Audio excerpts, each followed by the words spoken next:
Good morning. আশা করি তোমরা সবাই সুস্থ আছো, ভালো আছো। আর আজ শনিবার, আজও মেয়েকে নিয়ে একটু বেরিয়ে করতে গিয়েছিলাম।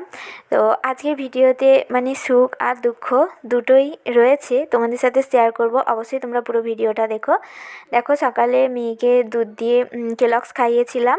তো এখন খাওয়াচ্ছি ওটা সকালবেলা, আর আমরা সবাই মিলে একটু চা খেয়ে নিচ্ছিলাম। তো সকাল সকাল একদম পুরো ফুল ফ্যামিলি বসে চা খাওয়া হচ্ছিল। তো মেয়ে দেখো বারবার ঝুঁকে ঝুঁকে বসছিল, আর ঠাম্মি মানে মা ওকে বারবার বলছে যে সোজা হয়ে বসো, সোজা হয়ে বসো, তারপর আবার ঠিলে সোজা করে দিচ্ছে। তো তারপর খাওয়া দাওয়ার পরে ওর বাবা যতক্ষণ ওর কাছে থাকে ও যাবতীয় কাজ করে দেয়, সত্যি সব কিচ্ছু করে দেয় আমাকে, মানে একটু ফ্রি থাকতে দেয়। আমি আমার নিজের কাজগুলো তখন গোছাই। তো আমি একটু তরকারির জন্য আলু কেটে নিচ্ছিলাম, আর ওর বাবা ওকে থেরাপিগুলো করিয়ে দিচ্ছিল। তো অল্প হলেও মেয়ে করেছিল। আর আমরা আজকে যাব একটা বিশেষ জায়গা, তো রেডি হয়ে গিয়েছিলাম। তারপর দেখো ওর বাবা ওকে রেডি করিয়ে দিচ্ছে, মেয়েকে জামা পরিয়ে দিচ্ছে। আর ঠান্ডা ঠান্ডা একটু আছে, সেই জন্য মেয়েকে ফুল হাতা পরিয়েছিলাম। তো আমরা গিয়েছিলাম মানে জয়গুরু গুরু নিগমানন্দ। এখানে একটা বড় সম্মেলন হচ্ছে আমাদের বাড়ির পাশে, বড় খোলা মাঠে। তো সেখানে আমরা আজকে গিয়েছিলাম। 3 দিন হচ্ছে, মানে বৃহস্পতি শুক্র শনি। আমরা তো কলকাতায় ছিলাম, তার জন্য যেতে পারিনি। তো আজকে শনিবার, আজকে সারাদিন বাড়িতে আছি। আজকে তো অবশ্যই যেতে হবে, মেয়েকে তো একটু ঘুরিয়ে নিয়ে আসতেই হবে। আর তার সঙ্গে মানে আমি আর মেয়েই বাকি আছি। ওর বাবা কালকে আসার পর সন্ধেবেলা একটু গিয়েছিল, মানে এখানে একদম এলাকার কোনো মানুষ বাকি নেই ওই জায়গাটায় মানে যেতে। এমনিতেই ভগবানের জায়গা, কেনা যেতে চায়। তো খুব বড় সম্মেলন, খুব বড় পরিবেশ সেখানে, মানে পরিবেশ দেখলেই একদম মন ভরে যাবে। তো আমি গিয়ে দেখেছি। তো মেয়ে দেখো রেডি, হেয়ার ব্যান্ডটা পরিয়ে দিয়েছিলাম, কিন্তু মানে বাবা পরিয়ে দিয়েছিল কিন্তু খুলে ফেলেছিল ও। তো আমরা বাড়ির সবাই মিলে গিয়েছিলাম। তো আগের দিনগুলোতেও মা গিয়েছিল, কিন্তু নাতনি এসেছে, নাতনির সঙ্গে তো যেতেই হবে। তো দেখো 10 মিনিটের হাঁটা পথ, তারপর কিন্তু পৌঁছে গিয়েছিলাম, একদম সামনেই বলতে পারো। মানে কত গাড়ি, মানে যত টোটো ওখানেই দাঁড়িয়েছিল, মানে ওখানে যাত্রী নামাচ্ছে আবার তুলছে।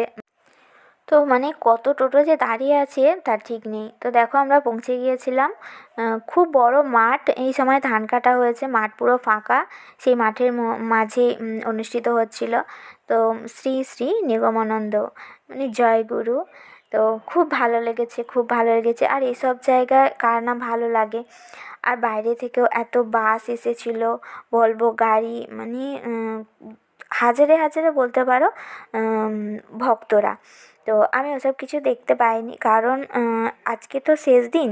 তো অলরেডি অনেকেই মানে চলে গেছেন, সেই গাড়ি চলে গেছে, আর ওই গাড়ি জায়গাটায় আমরা আর যাইনি, কারণ মেয়েকে নিয়ে গেছি, অত ঘোরার মানে সময় হয়নি। তো দেখো মেয়ে খুব আনন্দ পেয়েছে, হাসি মুখ মেয়ের। তো এখানে আমরা বসে একটু ঠাকুরের নাম শুনছিলাম, নানারকম অনুষ্ঠান হচ্ছিল। শ্রী শ্রী নিগমানন্দ গুরুদেবের সম্বন্ধে আলোচনা করছিলেন, তো শুনছিলাম বসে। তো তারপর দেখো মানে প্রত্যেকটা প্যান্ডেলে প্রত্যেকটা ভাগে ভাগে, কোনোটায় রান্না হচ্ছে, কোনোটায় ভক্তরা আছেন, কোনোটায় প্রসাদ গ্রহণ হচ্ছে। তো তখন 1টা বাজে, আমরা প্রসাদ গ্রহণের জন্য গিয়েছিলাম, কারণ দেরি করলে হতো, কিন্তু মেয়ে আছে তো মেয়েকে একটু তাড়াতাড়ি খাইয়ে দিতে হবে। তো প্রসাদ গ্রহণের জায়গাটাও মানে এত বড়, খুব জায়গা, অতটা ঠেলাঠেলি হচ্ছিল না। ভালোভাবে বসে মেয়েকেও বসিয়ে খাইয়েছিলাম। আর খাইয়েছিলাম না, মানে ওর বাবা খাইয়েছিল। বললাম না যে ওর বাবা যতক্ষণ থাকে ওর সব কিছু কাজ করে দেয়, জামা পরানো থেকে। তোমাদের সাথে শেয়ার করলাম, তোমরা দেখলে।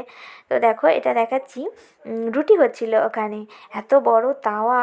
তো যখন প্রসাদ গ্রহণের পর ফিরে আসছিলাম তখন ওটা দেখেছিলাম। আর এখানে লাইনে দাঁড়িয়েছিলাম, ওই বিশেষ মুহূর্তটা মানে চোখে জল এসে গিয়েছিল। কিন্তু আমি ভেবে নিয়েছি যে এই সমস্ত কিছু সামনা আমি মুখোমুখি হবই। তো এটা ছিল হ্যান্ডিক্যাপ বাচ্চাদের কিছু মানে উপহার দেবে। তো বলতে পারছি না, কষ্ট হচ্ছে, কিন্তু তবু আমি তোমাদের সাথে শেয়ার করব এটা, সেই জন্যই আমি ক্যামেরা করেছি। সত্যি চোখে জল এসেছিলো আমার। দেখো লাইনে দাঁড়িয়েছিল, অনেকেই ছিল, বিশেষত বাচ্চাদেরকেই দেওয়া হচ্ছিলো, বড়োদেরকে না। তো কী দিয়েছিল তোমাদের সাথে সেটাও শেয়ার করব। আর আমি দাঁড়িয়েছিলাম, আমার পেছনেও দুজন ছিল। তো দেখো একটা লেখা ছিল, একটা লেখা নয় অনেক লেখা ছিল। আর সত্যি এই মানুষগুলো মানে কি, আমাদের সমাজে যেসব মানুষগুলো থাকে সুস্থ মানুষ, তারা পালন করে। তো আমি তো জানি কতটা করে আর কতটা করে না। তোমাদেরকে ওটা মানে যেটা লেখা আছে সেটা পড়ার আমার অনুরোধ রইল। অবশ্যই তোমরা যখন ভিডিওটা দেখবে অবশ্যই কিছুটা সময় নিয়ে ওটা পুরোটা পড়ো, আর কিছুটা হলে অন্যকে হেল্প করো।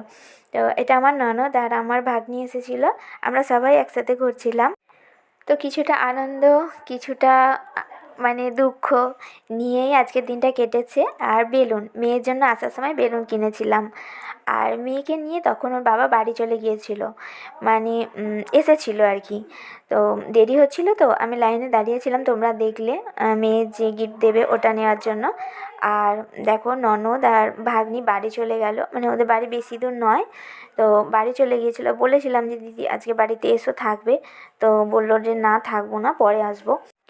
তো দেখো যাওয়ার সময় অনেকজন ছিলাম, কিন্তু যার যেরকম সুবিধা হয়েছে বাড়ি চলে গিয়েছিলো। তো দেখো কী কী ওখান থেকে দিয়েছে তোমাদের সাথে শেয়ার করছি।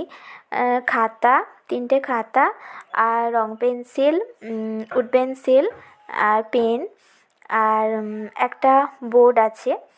তো মেয়ে ওগুলো নিয়ে দেখছিল, ও আর কি মানে দেখবে, তবুও ও নাড়াচাড়া করছিল ওগুলো নিয়ে। আর পেন্সিল বক্স, আসার সময় মেয়ের জন্য একটা বেলুন কিনেছিলাম, আর ওর হাতে থাকা একটা ফোন আছে, ওই ফোনটা ওকে কিনে দিয়েছি। আর ওই ফোনটা যে কারণ হয় ওর খুব ভালো লাগে, মানে ও সারাক্ষণ খেলা করে ওটা নিয়ে। দেখো বাড়ি চলে এসেছি, আর এখন বাজে 2:35। আমরা বেরিয়েছিলাম 12টার সময়। তো সারাদিনের মধ্যে কিছুটা সময় ফ্যামিলির সাথে কীভাবে কাটালাম তোমাদের সাথে শেয়ার করলাম। আর খুব ভালো লেগেছে, মন তো একটু খারাপ ছিল, আর কি কারণটা সেটা তোমরা অবশ্যই তো জানো। তো মেয়ে এখন বাইরে একটু খেলা করতে গেছে, ওর বাবা নিয়ে গেছে ওকে। তো আশা করি ভিডিওটা অনেক অনেক ভালো লাগবে তোমাদের। আর ভালো লাগলে অবশ্যই লাইক কমেন্ট শেয়ার করো। আর আমার চ্যানেলের নতুন বন্ধুরা অবশ্যই সাবস্ক্রাইব করে আমার পাশে থেকো। আজকের মতো টাটা, ভালো থেকো, সুস্থ থেকো, জয় গুরু।